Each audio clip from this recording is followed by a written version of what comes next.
বৃষ্টি ভেজা সকালে আমি যাচ্ছিলাম দোকান, আর এই ভ্যানের বাচ্চাটা আমার চলন্ত পাখির সাথে রেস লাগিয়েছিল। আর এদিকে দোকানের শাটার তুলে দেখি দোকানের কাউন্টারের উপরে পানি থলথল করছে। পানিগুলো এই উপর থেকে কিভাবে পড়েছে বুঝলাম না, তবে এখানে থাকা কয়েকটা ফোন বেশ ভালোভাবেই পানি খেয়েছে।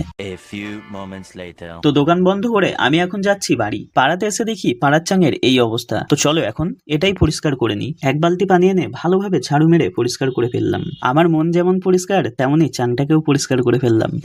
এই যে আমার মডেলগুলো পোজ দিয়ে দাঁড়িয়ে আছে, তাই হালকা করে কয়েকটা তুলে দিলাম, মানে ফটো। গোসল করে যাচ্ছি এখন একটা স্পেশাল জিনিস খেতে। তো এই যে বন্ধুরা, এখানেই পাওয়া যাবে আমার স্পেশাল জিনিসটি। আর তোমাদের কার কার কাছে এটি স্পেশাল অবশ্যই কমেন্টে জানাবে। হালকা করে প্লেট বাড়িয়ে দিল আমার দিকে, আর প্লেটে ছিল একটা ডিম, 2 পিস আলু এবং একটা উটের লেগ পিস। খেয়ে দেখি অন্য দিনের থেকে আজকেরটা বেশ ভালোই হয়েছিল। আর এই বৃষ্টি ভেজা বিকালে যদি সিঙ্গারা না খাই তবে কি বৃষ্টির বিকেল মানায়?